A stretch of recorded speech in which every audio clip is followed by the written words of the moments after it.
Collège moderne de Cocody, un peu plus de 9 h ce mardi matin. L'établissement est presque vide. Pas d'élèves dans les salles de classe. Selon les responsables, les élèves ont été délogés par des individus se réclamant d'un mouvement qui défend leurs intérêts. Ce matin, nous sommes venus à 7 h 30, nous avons commencé les cours et nous avons reçu la visite des individus se réclamant de la FESI. Au départ, ils sont venus, ils étaient assez calmes. Ils sont rentrés, ils ont demandé avec des coups de sifflet, demandé aux enfants de rentrer à la maison. Nous avons appelé la police et puis ils sont repartis. Le calme est revenu. Donc le commissaire nous a dit qu'il y a des renforts qui arrivent et qu'il nous demande de faire entrer les enfants en classe, ils vont reprendre les cours. Donc c'est ce que nous avons commencé à faire. Lorsque ils sont venus maintenant, cette fois-ci armés de gourdins, de cailloux, et vous allez voir les dégâts qu'ils ont causés au sein de l'établissement.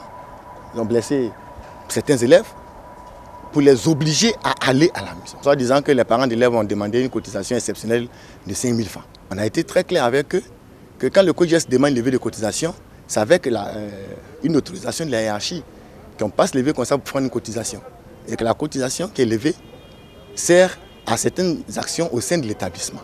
Ce matin, je parle les larmes aux yeux des enfants qui la première fois découvrent la 6e. On les brutalise, on les traumatise. Ces enfants-là, ils retournent à la maison avec quelle image du collège? On réunit une assemblée générale des parents d'élèves. On décide d'un certain nombre d'activités à mener pour le bien de nos enfants dans l'établissement.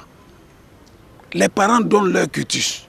Au lycée classique d'Abidjan, le même constat. Pas de cours ce mardi. Ils n'ont pas donné les motifs de ce délogement-là. Nous sommes sortis comme ça et après la police est arrivée. Ce matin, on était en classe et puis on a entendu des coups de sifflet. Ils nous ont dit d'aller à la maison, qu'il n'y aura pas cours aujourd'hui parce qu'ils ont élevé le prix de l'inscription. Reprendre au plus vite les cours, c'est le souhait des responsables en charge de ces établissements. Ils appellent à la mise en place d'un dispositif sécuritaire autour des écoles.